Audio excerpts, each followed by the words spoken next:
Hello, I am Neil Gaiman, and I'm here in conversation with Yetide Badaki. Let's do some questions because we Oh, got some fabulous questions from people, and we're going to try and answer them. yes. Molly Nash, age 16 in year 11 at Weatherhead High School in Merseyside. Hello, Molly. Your question, you've got two questions, one for each of us. My first question is for Neil Gaiman. You wrote several of the books that I read at the right time. Hmm. And my question is there a book you read at the wrong time, only to come back years later and read it again? Or a book you find now that you know would have impacted younger you immensely?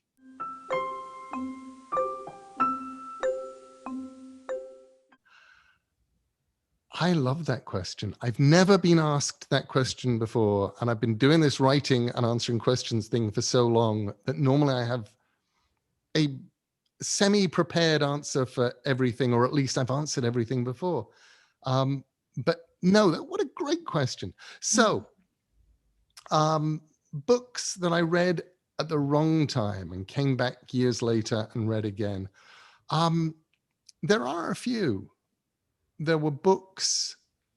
I think you always get something out of a book. Although having said that, one of my very favorite books is a book by a writer named Gene Wolfe called The Book of the New Sun, the first volume of which is called The Shadow of the Torturer.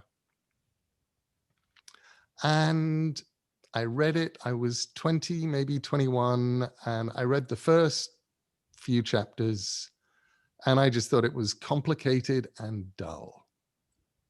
And wasn't sure what was going on, wasn't sure why I should care, had zero interest in this thing.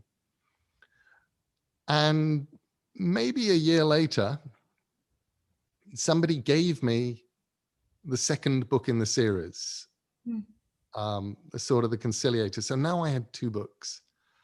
And I thought, oh, well, I've got this second book. I wasn't going to read it. And I remember the first as being really dull, but I'll give it a try. And I'll start again. And this time, everything was clear. Everything was interesting. I was obsessed. I was fascinated by these people. I was so thrilled when I got to the end of that first book that I could immediately start the second book. And since then, probably once a decade, I've gone back and reread The Book of the New Sun and found completely different things in it. It's become a new book for me, and I have loved it so much.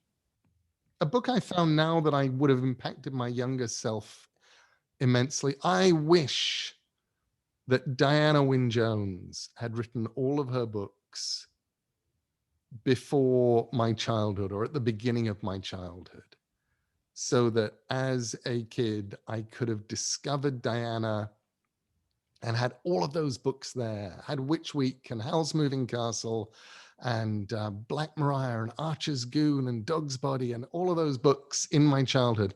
And instead, I was about 18 when I read Charmed Life, which I loved. And then after that, I read them when they were coming out.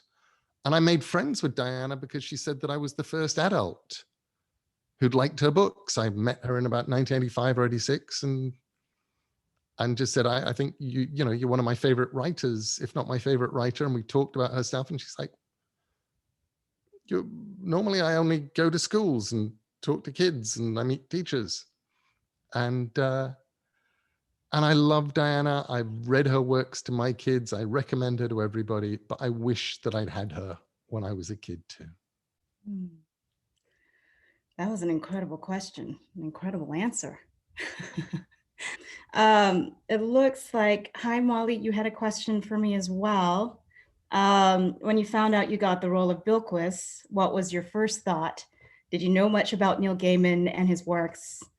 Also, I think you're awesome. I think you're awesome, Molly. Thank you for that.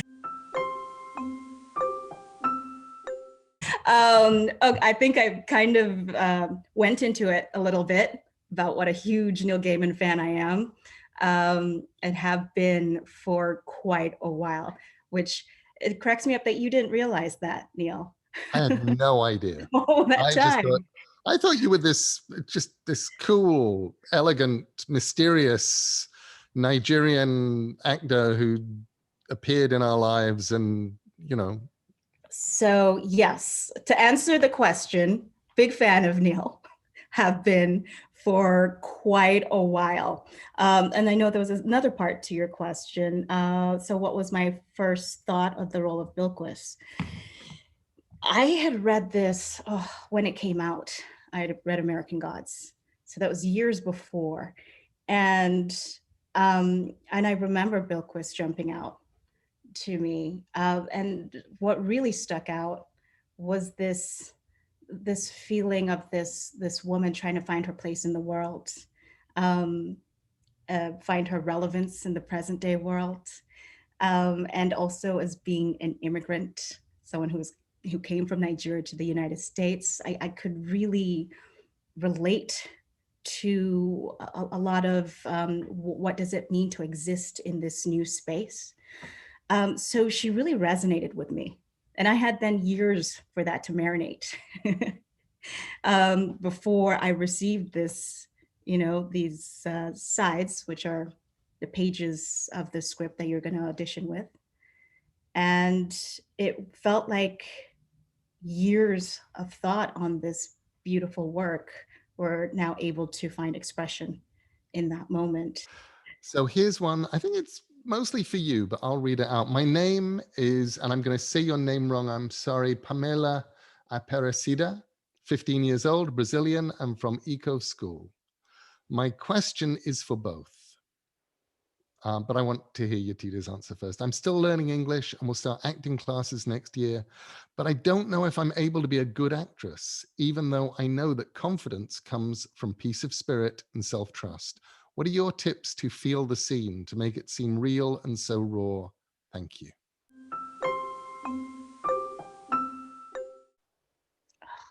That is a beautiful question. Is it Pamela? I hope I'm saying it right. Um, First of all, one thing that I've been learning over time is the more that I bring from myself, the more that I lean into all the things that make me me, including being an awkward dork. Um, they all feed into a myriad of different paths of storytelling.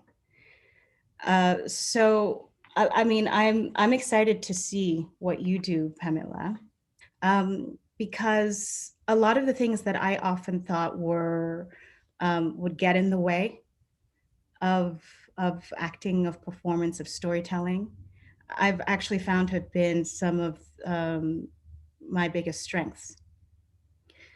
And for example, I think we just talked about it in answering the previous question, the fact that I'm a geek and I love, I love fantasy and sci-fi, and I love the works of people like Neil Gaiman. The fact that I then read that book years before all came into play when it was time to perform. So if you are feeling nerves, if you are feeling anxious, that's all energy. And that's all stuff that you can use instead of feeling like you need to suppress it or put it away, or because then you're doing double the work. And so more and more, I'm an advocate of learning more about yourself, leaning into all of the parts of yourself, everything that makes you you, and then bringing that to the work.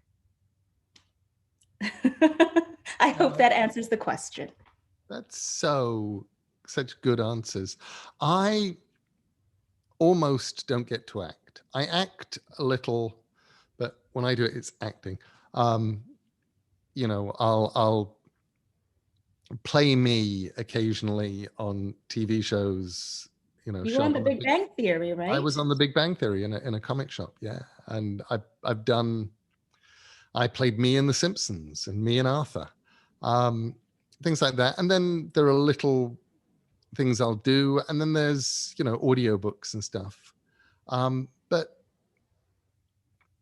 I tend to come to acting a lot as a showrunner, as a writer, as a producer, seeing what people are bringing to me. I got to work on Good Omens with Michael Sheen and David Tennant. And Michael Sheen is the greatest Welsh actor of his generation. David Tennant is the greatest Scottish actor of his generation. And two more different actors I could not imagine. And they were amazing together, but in everything Michael does is thought through. You know, he's read the script, he's thought about it, he's taken it apart, and he will have questions for me. You know, he'll say, Neil, it says here in the script, he picks up the pencil. Now, am I going for the pen first? And then I realize that I want something lighter, so I go for the pencil. Or is it more that the pencil's there and I need something in my hand and I pick up the pencil? And I have to try and come up with something, anything for him, because for him, he needs to know and he needs to understand. Whereas David will just look at the script and it will say he picks up the pencil, so he picks up the pencil. And makes it look effortless, and you know that he's like a duck moving across a pond. And under the water, those little legs are moving, the very long legs, are moving incredibly fast. And there's a lot of work going on. And whenever I try and talk to David about process, he always becomes slightly inarticulate and says, well, you know, you just sort of throw yourself at it. And if you throw yourself at it, you get there. And it works for both of them. So, which is my roundabout way to saying to Pamela,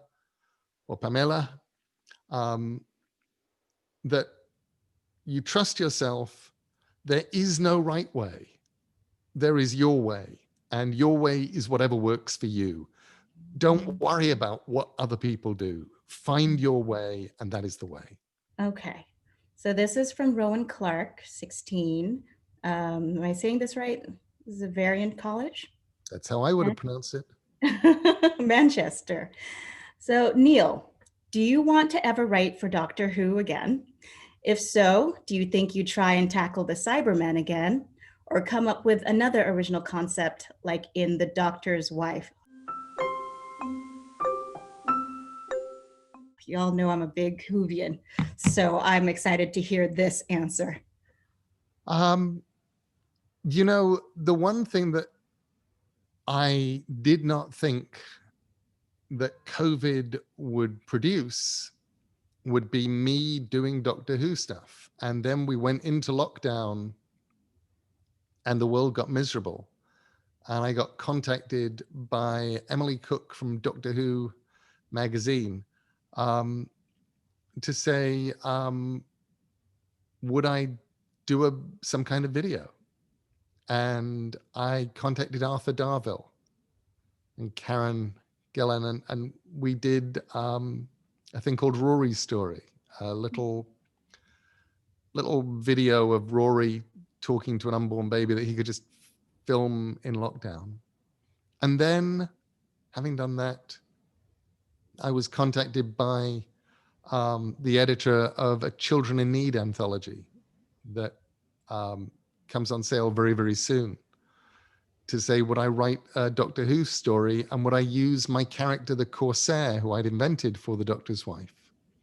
So I got to write a Doctor Who short story starring the Corsair, with all sorts of weird, lovely, long forgotten Doctor Who knowledge. The Hand of Omega is in there. There's a doctor shows up.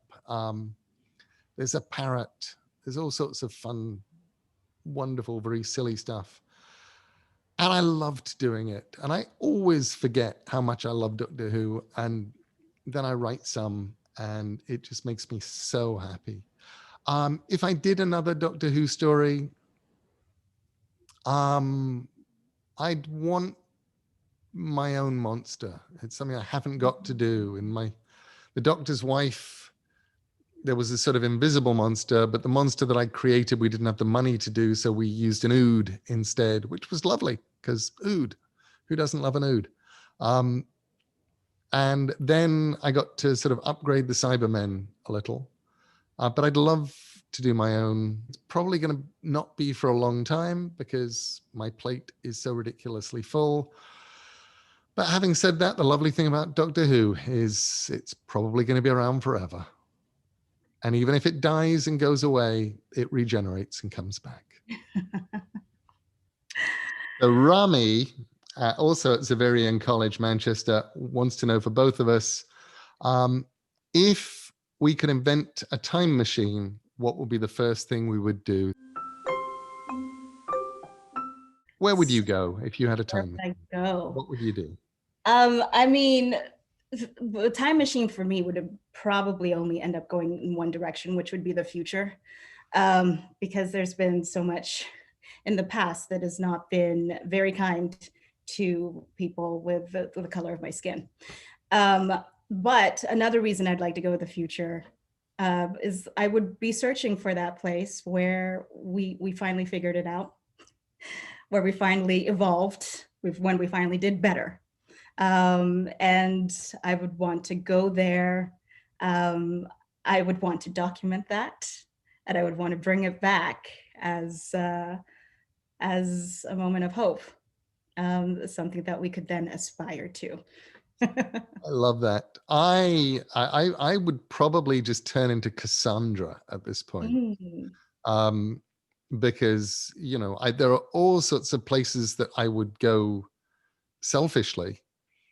But really, all I want to do is head back to 2014, 2015 and start saying, if you don't listen, there are dangerous times ahead that need wise leaders at the helm.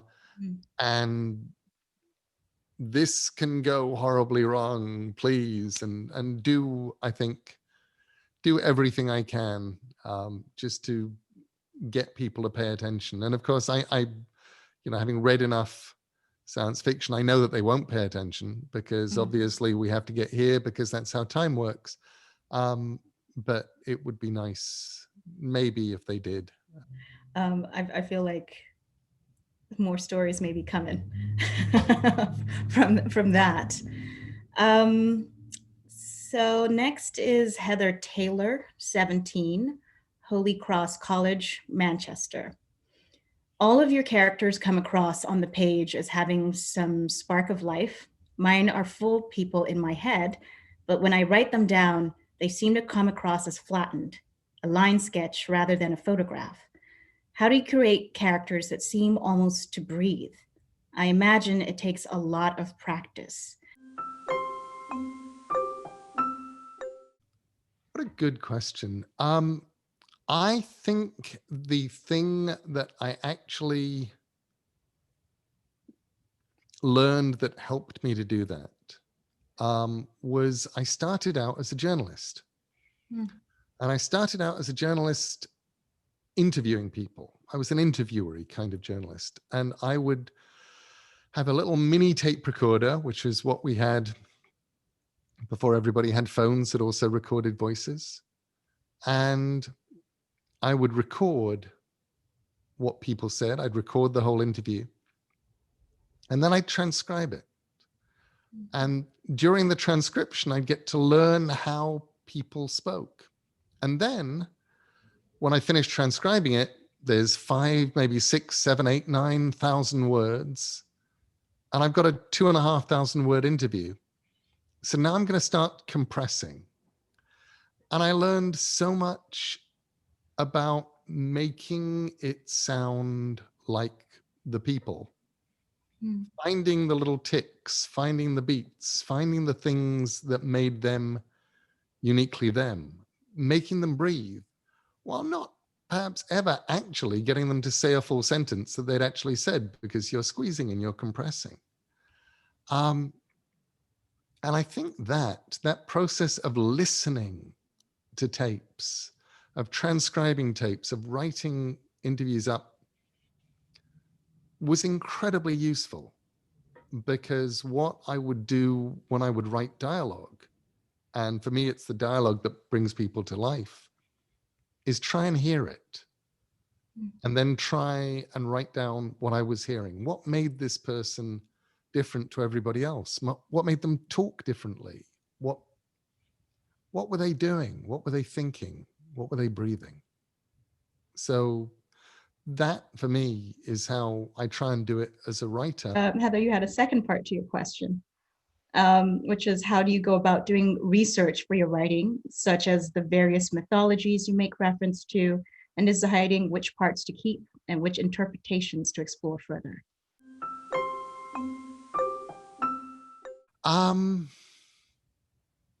Honestly, gut and instinct and hoping that you've got it right. I wish there were rules. I wish I could say, well, that's a very good question, and what I do is this. But mostly my research,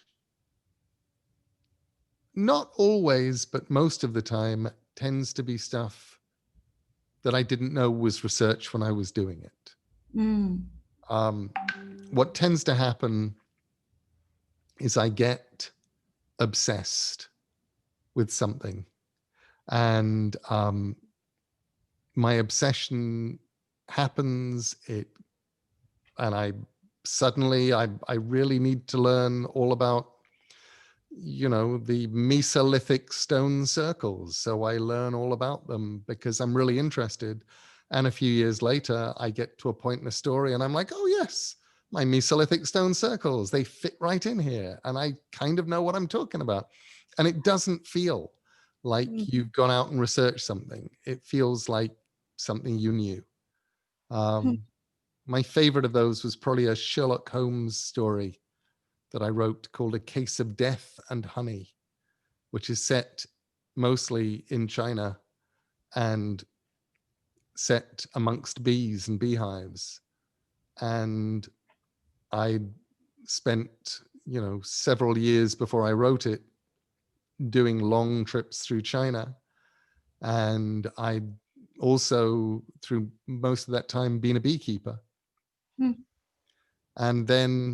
And at some point in China, a beekeeper had tried to sell me a jar of snow white honey.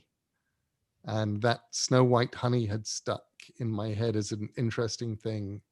And when I came to write my story, all of that was there. It was ready for me. It was waiting. Wow. And I have to say, I've witnessed it too, because you're not only someone that's interesting, but you're always interested. And I've seen you, really listening to people and their stories. And it's really quite a fascinating thing to be able to view. Well, okay. Thank you, everybody out there, for listening to me and Yetide talk. And thank you to the Arts Council England and the Royal Society of Literature for making this workshop possible. I hope you enjoyed it. I hope you've either learned something or at least decided that possibly acting or writing might be fun and interesting things to get into. And thank you for watching. Thank you all.